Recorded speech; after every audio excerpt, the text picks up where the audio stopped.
Kalian tahu kan, kalau kemarin Ahmad Kozinudin baru saja dipecat Roy Suryo, sekarang dia menjelek-jelekan PSI.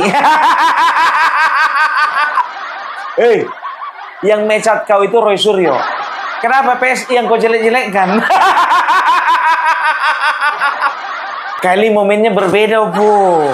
Nah, inilah sebetulnya aku bilang sama kalian, ya. Berkaca dulu kau, Ahmad Kozinudin, ya kan? Berapa kasus yang pernah kau menangkan? Kenapa kau didepak begitu saja sampai Roy Suryo? Kau usah sosokan ngomongin partai orang. Kau aja di kelas semen kau nggak lolos. Bayangkan kalian, Abdul Gofur sama Refli Harun itu pemain cadangan itu. Awalnya pemain inti, biar tahu kalian sama Kozinudin ini. Pemain inti diganti sama pemain cadangan.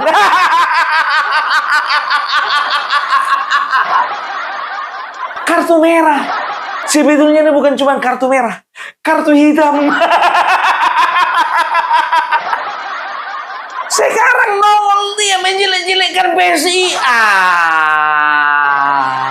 Ngaca dulu dong, bos. Sebelum kau jelek-jelekkan orang lain, kau ngaca dulu kau jelek atau enggak. Kalau kau jelek, jangan kau jelek-jelekkan orang lain. Tapi kalau kau ganteng kayak David Beckham, Neymar, itu baru kau bisa menjelek-jelekkan pemain yang kayak Ronaldinho. Jelekkan. Tapi kalau misalnya kau, ya maaf, secara paras kau mirip sama Ronaldinho, tapi yang kau jelekkan David Beckham, itu namanya nggak tahu diri. Ini umpama loh ya, umpama ya kan. Aku tidak sedang menjelek-jelekkan Ronaldinho, enggak ya. Tapi secara fisik kalau kita bandingkan kegantengan, sudah pasti dong lebih ganteng Ronaldinho daripada Ahmad Kozinudin. Daripada David Beckham. Jelek-jelekan partai orang dia. Ada-ada aja. Yang saya baca adalah bahwa PSI itu kan punya target meningkatkan keanggotaan parlemen. Paling tidak ngantor lah di Senayan. Karena sekarang kan Senayan belum diisi PSI.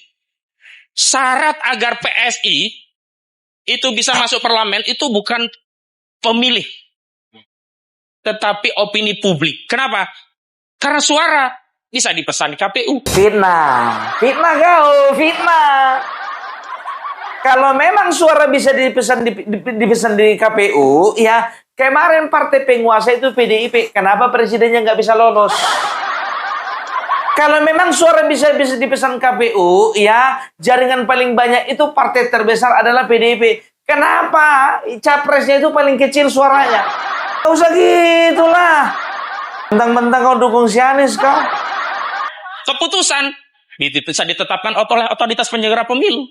Sementara legitimasi atas kemenangan itu butuh opini publik. Manakala opini publik itu melihat PS ini partai pemecah belah, bukan hanya pemecah belah kelompok Islam, bahkan non-Islam pun diadu domba, maka ketika... Sebentar dulu, apa buktinya PSI itu partai pemecah belah? Jangan pernah menyangkut pautkan dari satu anggota, ya, satu oknum, itu kok generalisir menjadi semuanya. Bisa begitu. Sama contohnya, seperti Yusuf Kala kemarin, dia itu ketua Dewan Masjid. Ketika ada isu yang mengatakan bahwasanya ya Yusuf Kala menjelek-jelekkan ajaran agama Kristen, apakah dipersalahkan semua Dewan Masjid di Indonesia?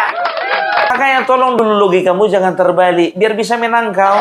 Jadi kalau kalau di dalam kehidupan ini nggak bisa cuma modal congor. Bisa. Kepala harus berisi. Coba bayangkan kalian dasarnya apa? Suara bisa dibeli di KPU. Ku bilang sama kau sekarang begini. Misalnya ini ada 10 partai. Ada 10 partai. Ya, ku bilang sama kalian ya. Kalau bicara tentang ya daftar pemilih tetap ya, itu biasanya itu nggak berbanding jauh ya. Ada penurunan dan peningkatan, tapi biasanya ada peningkatan. Dan peningkatan itu pun juga nggak terlalu signifikan. Jadi kalau misalnya ada 10 partai ya, katakanlah PDIP. Ya, PDIP, Golkar sama Gerindra. Katakanlah itu dulu kemarin. Pemenang pertama PDIP, kedua Golkar, ketiga Gerindra. Kan begitu. Nah, kalau untuk tahun 2029, ya, suara PDIP, katakanlah mereka itu menyusut. Dari yang 16% menjadi 10%. Ya, ini contoh loh ya, bukan doa ya. Contoh bukan doa. Bukan. Nah, 6% ini ya itu bisa terbagi-bagi. Ya, itu bisa ke Partai Gerindra, bisa pergi ke Partai Golkar, atau mungkin juga kebanyakan bisa Partai PSI. Karena biasanya suaranya itu stabil gitu loh. Daftar pemilih tetap itu cenderung stabil. Gitu. Ya, jangan kau bodoh-bodohi masyarakat yang menurutmu bodoh. Hanya orang bodoh lah yang merasa bahwasanya orang lain yang lebih pintar daripadanya bisa dibodoh-bodohi. Curang dengan memesan suara di KPU, kemudian dilegitimasi oleh otoritas pemilihan, itu tidak akan mendapatkan legitimasi dari rakyat. Dari mana suara itu? Sementara hari ini sebenarnya saya setuju dengan banyak adegan yang menyatakan yang memenangkan pemilu pilpres itu bukan suara rakyat, tetapi otoritas penyelenggara pemilu. Dan untuk mendapatkan suara dari otoritas penyelenggara pemilu, ya curang. Apa? Lapet kau, lapet sama kau. Penyesatan-penyesatan inilah yang selama ini dilakukan dia sehingga banyak orang yang ikut HTI. Disesatkan pikiran orang biar tahu kalian. Dan lucunya lagi banyak pula yang tersesat. Coba bayangkan kalian, dasar dia ngomong itu apa coba? Hah? Apa dia bilangnya? Bahwasanya ya legitimasi itu bukan diperoleh daripada rakyat, tapi dari penguasa. Ku bilang samamu, 2004, minta maaf, aku bukan sedang memuji, ya. Tapi ini kenyataan 2004, penguasa siapa? Penguasa waktu itu adalah Ibu Megawati, Partai PDIP, ya. Tapi kalau misalnya memang bisa dicurangin, ya, pemilihan secara langsung itu bisa dicurangi, ya, otomatis Ibu Megawati yang akan jadi presiden bukan SBY. Karena SBY partainya partai baru, tokohnya juga tokoh baru. Tapi masyarakat melihat ada simpati yang besar yang diarahkan kepada SBY. Kan begitu, ya. Jadi nggak omong kosongmu itu siapa sih yang ngajarin kau? Nggak usah ngomongin politik lah. Ya, nggak usah ngomongin politik kalau kali-kalimu kali-kali neraka. Itu kali-kali neraka itu maksud yang kau bilang itu tadi tuh. Bukan kali-kali duniawi, itu kali-kali neraka. Modal kapital, dia bisa memesan suara di KPU, keputusan di KPU, dia bisa menghambat upaya untuk mendelegitimasi itu melalui MK dan sebagainya, dan dia bisa meminabobokkan publik tentang kemenangan itu benar melalui operasi opini diantaranya menggunakan buzzer termasuk media. Dan sekarang siapa yang menguasai media, buzzer dan sebagainya legitimate, apalagi di tengah isu pilpres langsung. Pertanyaan sederhananya, kalau Anies Baswedan kemarin lolos jadi presiden, kira-kira moncongmu itu ngomong begitu nggak? Kira-kira moncongmu itu ngomong begitu nggak? Akan ada isu ijazah palsu nggak? Akan ada isu pemakzulan Gibran nggak? Ini kan kenapa ada narasi seperti ini? Karena apa? Karena capres kalian kalah. Capresnya kalah. Lawyernya juga nggak pernah menang, kalah. Kan begitu, ya. Jadi nggak usah lah terlalu banyak kau komentari masalah partai-partai ini. Apalagi PSI. Aku bukan karena bagian dari partai PSI, aku bilang sama kalian. Dari dulu sampai sekarang masih belum login aku di PSI. Kalau misalnya rakyat di Jawa Tengah meminta Opung Parbela untuk Opung Parbela login PSI, masuk aku. Tapi kalau dapat restu ya dari masyarakat Jawa Tengah atau Jawa Timur, Opung Parbela maju kau dari PSI, maju aku. Tapi kalau Opung Parbela maju kau dari Partai Umat, kata nggak mau. Jadi ini nih ya ini mulai ada operasi untuk menjelek-jelekkan partai yang ada hubungannya dengan Bapak Joko Widodo. Kenapa PSI yang dijelek-jelekan? Karena ada hubungannya dengan Bapak Joko Widodo. Kenapa harus Bapak Joko Widodo? Karena Bapak Joko Widodo lah orang yang membubarkan organisasinya si Waudin. Makanya kalau dia berpikir, ya dia akan berpikir seperti ini, ya. Kalau sempat PSI naik, Joko Widodo naik, Gibran naik, maka nggak akan ada kesempatan bagi HTI. Sama bahasanya ini sama si Alfian Tanjung, biar tahu kalian. Sekarang itu Alfian Tanjung yang menjadi pentolan HTI, ya. Ini sedang menggembar-gemborkan bahwasanya PSI adalah tempat penyemayan bibit-bibit daripada komunis. Ini kan jahat ini. Nggak mendasar gitu loh, ya. Jadi hati-hati zaman dulu. Ya, zaman dulu. Yang teriak PKI itu PKI sebetulnya. Yang teriak komunis itu komunis sebetulnya. Hati-hati. Kan begitu, ya jadi udahlah ya sama Coach Nudin, kau urus aja dulu karirmu. Masih ada kesempatanmu ya untuk cari kerja yang lain, carilah kerja yang lain. Kau baru dipecat kau kan? Aduh, ya. Jadi dia mengatakan bahwasanya ya menjadi modal bagi partai PSI itu hanya opini publik. Sekarang begini, aku bilang sama kau, ya, yang namanya partai politik, ya, sekarang ini harus bermain di opini. Kan begitu, ya kan? Bagaimana cara membentuk persepsi masyarakat supaya masyarakat memiliki persepsi yang positif terhadap sebuah partai. Mau partai apapun itu, PKS begitu, Partai Amanat Nasional begitu, Demokrat begitu, apalagi PSI. Dengan ketokohan Bapak Joko Widodo, kenapa nggak mungkin PSI akan meraup suara? Hah? Biar tahu kalian ya. Sekarang begini, aku bilang sama kalian, PSI adalah salah satu partai yang sangat menjanjikan. Kenapa bilang? Ya, walaupun 2 kali ikut pemilu, ya, tapi kalah, ya, nggak masuk parlemen. Ternyata secara persentase kenaikan, ya, PSI memperoleh persentase kenaikan sebanyak 60%. PDIP turun PDIP dari 19 sekian persen menjadi 16%, turun 3%. Kan begitu ya, kalau secara persentase. Kalau secara volume memang masih bisa dibilang kayaknya ya perlu banyak yang dibenahi lah. Kalau untuk ukuran masuk ke dalam parlemen, PSI 2 kali gagal. Tapi sebagai partai yang bertumbuh, PSI berhasil. Iya. Karena dari tahun 2019 ke tahun 2024 naiknya 61%. Betul. Cuman volumenya kecil. Iya. Sebagai saham nih, saham yang bagus nih, sahamnya naik nih. Tapi belum sampai ke saham blue chip dia. Makanya ada thresholdnya itu, dia belum bisa lewati threshold itu. Tapi kalau dari sisi prestasi ini partai berprestasi nih, karena naik. Harusnya kalau orang yang mikir jangka panjang ngelirik PSI nih, karena ini trennya tren positif. Yes. Bahkan kemarin naik 100% aja suara PSI mungkin belum bisa lolos parliamentary threshold. Padahal naiknya 100%. Nah, kalau misalnya kerja keras PSI di udara nanti ditambah dengan kerja keras di darat, strukturnya dibikin matang, caleg-calegnya direkrut yang berkualitas dan banyak, dan terakhir punya figur sentral. Kalau Pak Jokowi masuk kan punya figur sentral jadinya. Kalau kemarin, mohon maaf, PSI nggak punya figur sentral. Itu dia, ya. Jadi secara prestasi sebetulnya partai ini sangat menjanjikan.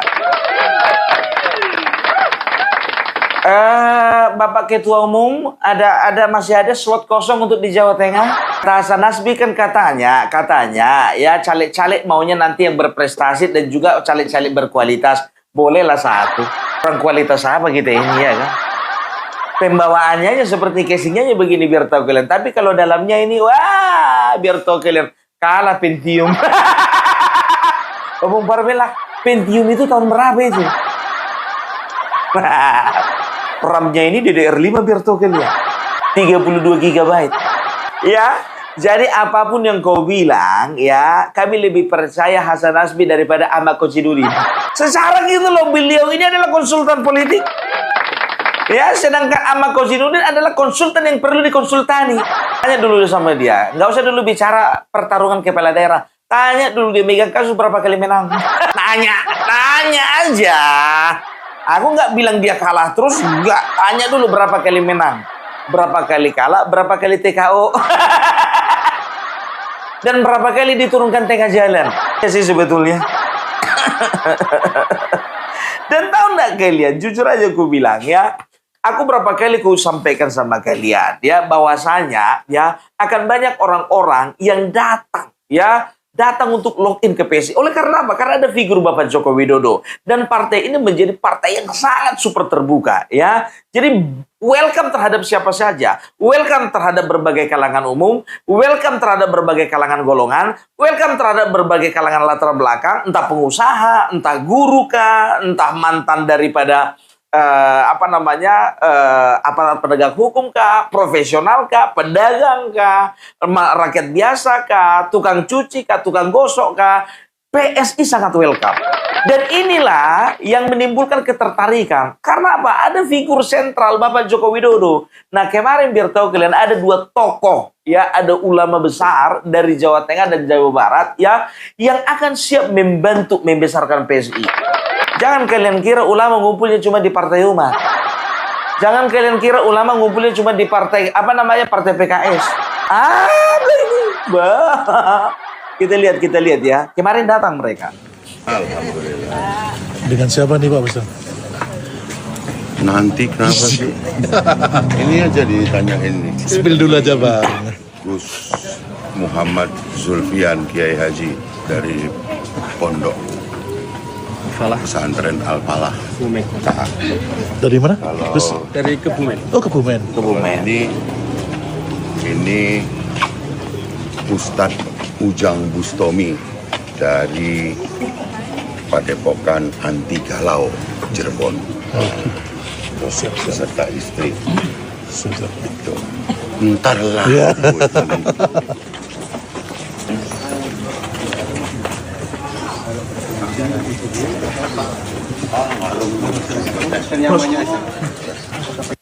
Waduh, sayang ya Bang Ade Armando nggak di dalam lagi. Kalau Bang Ade Armando di dalam kan masih bisa bersuara untuk PSI. Halo Bang, mudah-mudahan Abang dengar ya, sehat-sehat ya Bang ya. Kira-kira Bang kalau posisi Abang aku gantikan gimana Bang? Ya sebagai kader, nggak nyampe ke situ. Jadi inilah memperlihatkan atau menunjukkan bahwasanya ya akan banyak nih para pemuka agama. Ingat ya, aku bilang sama kalian ya, Jawa Barat bisa dikatakan ini adalah pemilih PKS banyaknya, biar tahu kalian. Kebanyakan pemilih PKS. Tapi kalau misalnya ya di sana ya akan banyak pemuka-pemuka agama, entah dari Cirebon, dari Indramayu, dari Bandung kayak itu ya, dari wilayah lainnya ya. Ini akan memperkuat PSI di daerah Jawa Barat. Apalagi ketua DPW Jawa Barat di sana kan ganteng pula orangnya ya kan. Ganteng itu. Ya kan Bang Ijo. Ya jadi satu dari Kebumen, satu lagi dari Cirebon ya. Ini menunjukkan apa? Bahwasanya ya, ingat ya, betul yang ku bilang dari kemarin, bahwasanya yang masuk PSI banyak dari berbagai kalangan.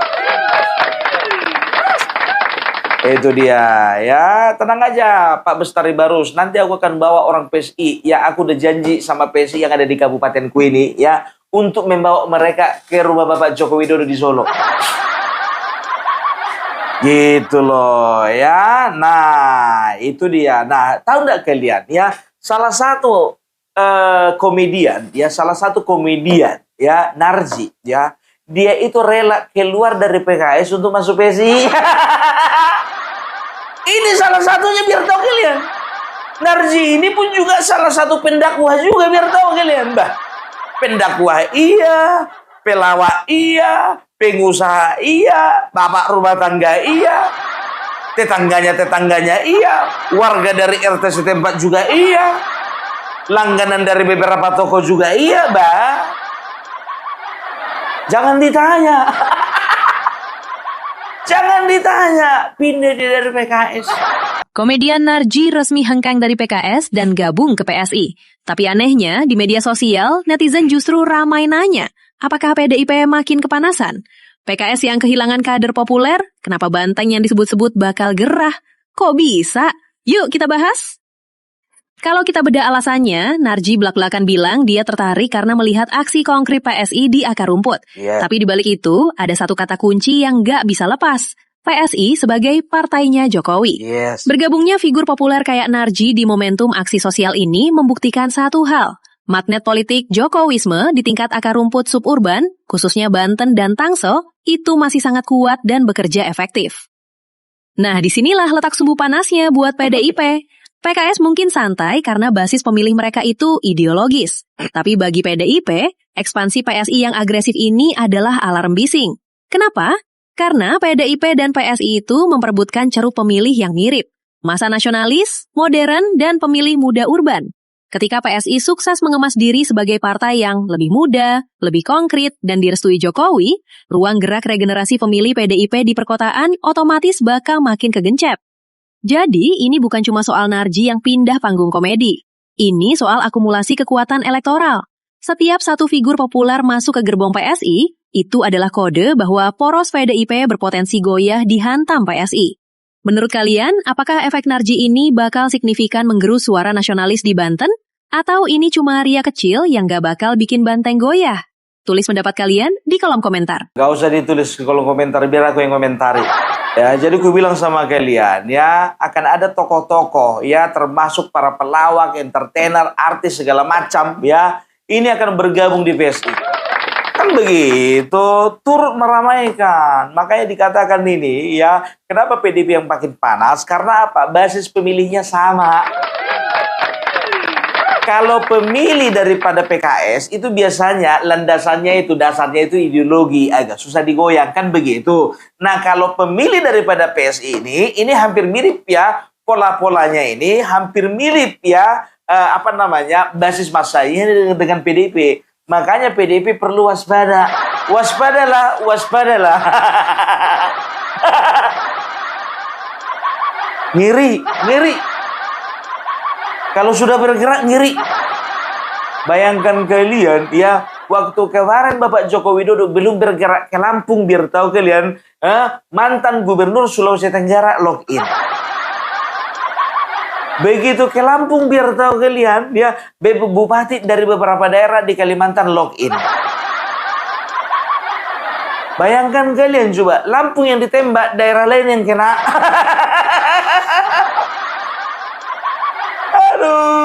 Aduh, ya.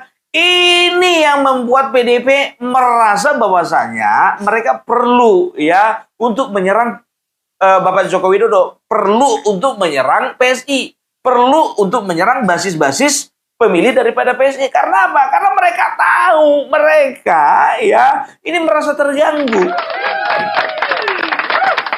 Begitu juga Nasdem, biar tahu kalian ya, Nasdem begitu juga, mereka merasa terganggu. Kenapa nggak merasa terganggu? Ahmad Ali pindah, Bestari harus pindah, Rusdi Masih pindah, mustahil kalau nggak terganggu.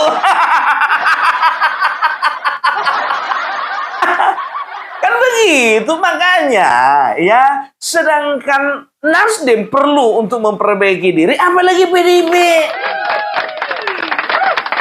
Begitu, jangan terlena ya dengan dengan suara-suara di media sosial yang sampai saat ini seolah-olah mengagungkan PDIP, PDIP masih kuat, PDIP masih solid, PDIP nggak tergoyahkan. Siapa bilang? Ya, periode kemarin 2019 19%, 2024 16%, turun 3,sekian%. Kayak mana nanti kalau misalnya turun lagi ke 13%? Tolong loh diantisipasi ya. Jadi lucu ya, jadi opung Parbela minta tolong sama orang itu. Ya itu dia ya. Jadi apapun cerita ya, kemarin walaupun Alfian Tanjung mengatakan bahwasanya PSI adalah penyemayan, tempat pembibitan daripada komunis itu udah gak pengaruh. Partai bergambar gajah itu punya modal sekitar 400 triliun. Ya, mulanya saya sebut 4.000, tapi kemudian beberapa analis keuangan, nggak mungkin Ustadz. Bedol desa dari PDIP itu akan masuk kepada PSI. Dan PSI akan menjadi tempat penyemayan gerakan komunis PKI yang dahsyat. Sementara kita belum mampu menjelaskan kepada masyarakat bahwa ini bukan main-main. Karena protektornya adalah Xi Jinping. Jadi gerakan ini sebetulnya ada. Hari ini selaku komando Pawang Gajah, saya juga udah perintahkan beberapa pasukan khusus untuk menginvestigasi soal liarnya pernyataan Ustadz Alfian Tanjung yang saya anggap ini adalah statement liar atau isu-isu yang tidak bisa dipertanggungjawabkan. Minimnya data tentu bukan menjadi persoalan kami untuk mengusut kasus ini. Yang kami tahu dari apa yang sedang kami pelajari tentang profil seorang bernama Alfian Tanjung ini, ada beberapa masalah-masalah yang sudah jadi kasus terlebih dahulu. Ini ada beberapa kasus. Satu, waktu ceramah di Surabaya tahun 2017, ini kasus utama yang pada akhirnya Alfian Tanjung masuk penjara. Lokasinya waktu itu berada di Masjid Mujahidin Tanjung Perak, Surabaya, tanggal 26 Februari 2017. Ada beberapa pernyataan yang memang sangat membuat viral atau bikin orang itu cepat marah. Dan itu yang akhirnya dijadikan alat bukti di pengadilan karena Alfian Tanjung ini menyebut Jokowi adalah PKI. Menyatakan Cina adalah PKI. Mengatakan Ahok harus dipenggal kepalanya.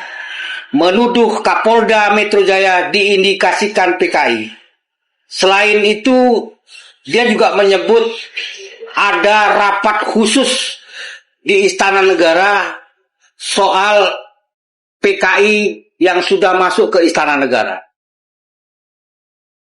Ini yang saya bilang kasus penyebaran kebencian berbasis SARA. Mengandung hasutan, kekerasan, dan apalagi sampai bilang penggal kepalanya gitu. Itu kan sudah nggak boleh ya.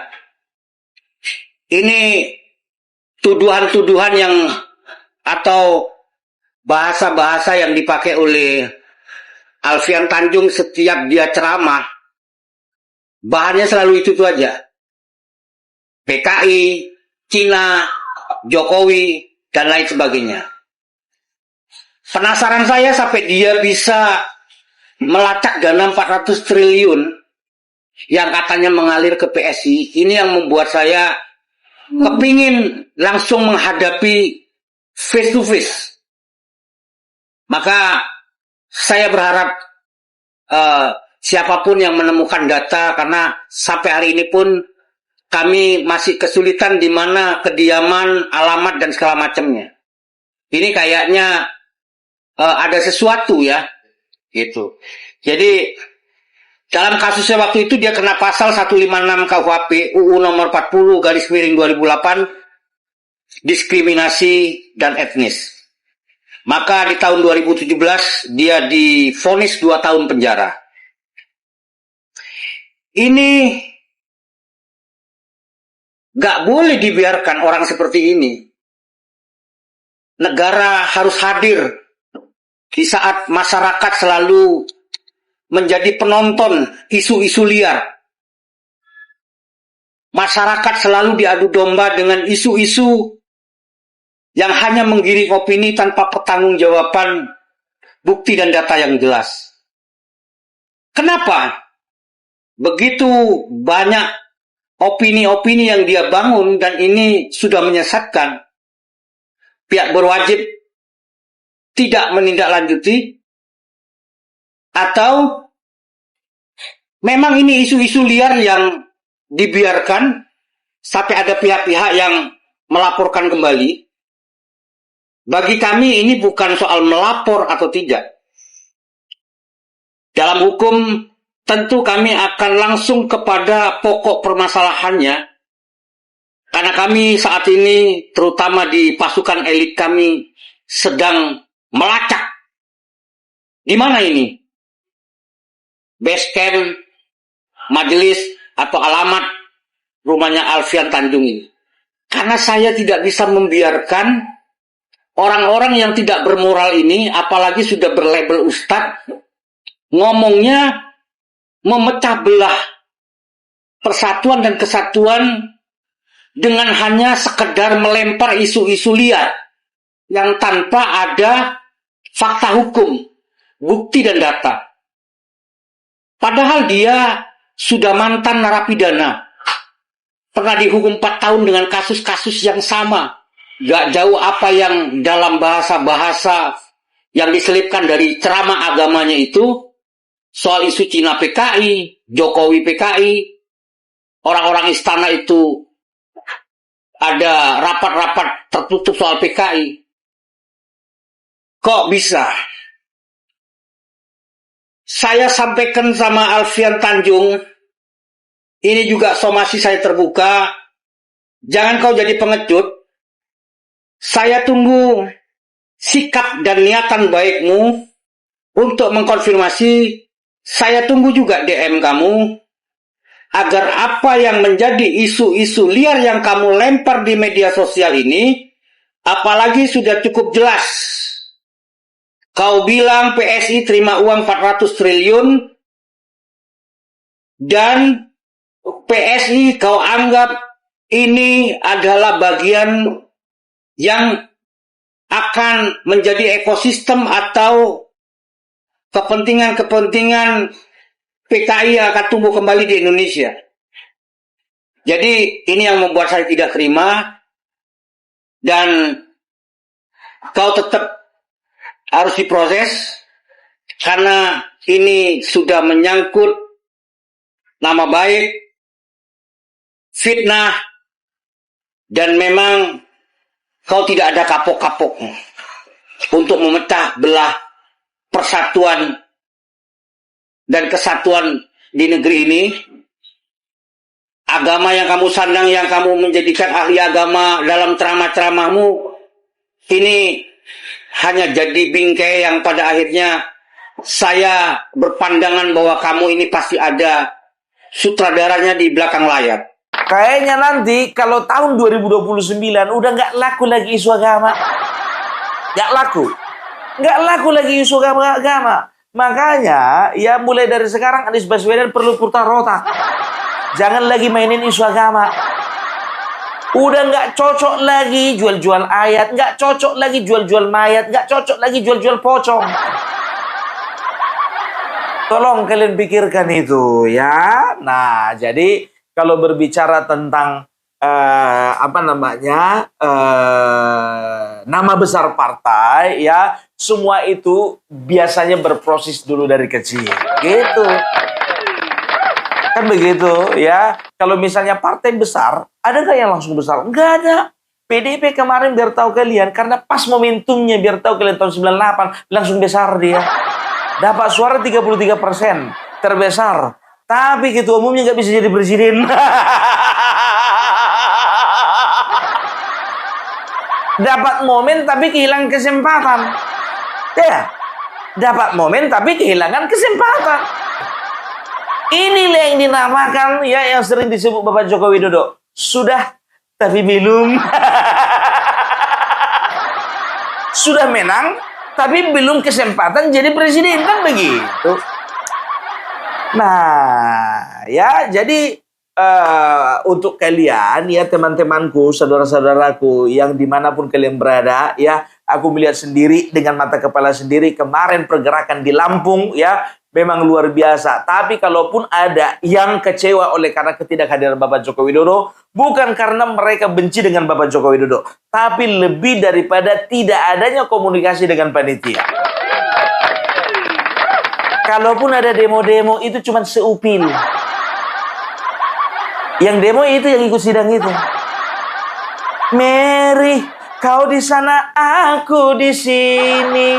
Oh ya, teng teng teng. Sekelompok kecil itu. Jadi Opung Parbela sendiri udah turun ke lapangan bagaimana di Lampung, ya. Begitu cintanya masyarakat kepada Bapak Joko Widodo, ya. Nah, inilah juga yang akan dilakukan di Jawa Tengah, di Jawa Barat, di Manado, di NTT. Bayangkan kalian, PR masih banyak, ya. 38 provinsi di Indonesia ini yang masih dikunjungi masih satu provinsi. Masih satu provinsi aja pun juga sebelah sana kelojotan. Kayak mana gak kelojotan, ya kan? Dilihatnya Bapak Joko Widodo mijak kepala kerbau. Kelojotan lah. Iya kan? Ditambah lagi dilihat begitu banyaknya masyarakat. Bah! Nih yang ngambil gambar ini. Nah, jadi itu dulu Opung Parbela, ya. Jadi kalau bagaimana tanggapan kalian dengan tentang Ahmad Kosinudin, kalian tulis saja di kolom komentar. Aku nggak urus-urusan Ahmad Kosinudin, ya. Kuserahkan nyawanya kepada kalian. Itu dulu Opung Parbela. Salam NKRI, NKRI harga mati.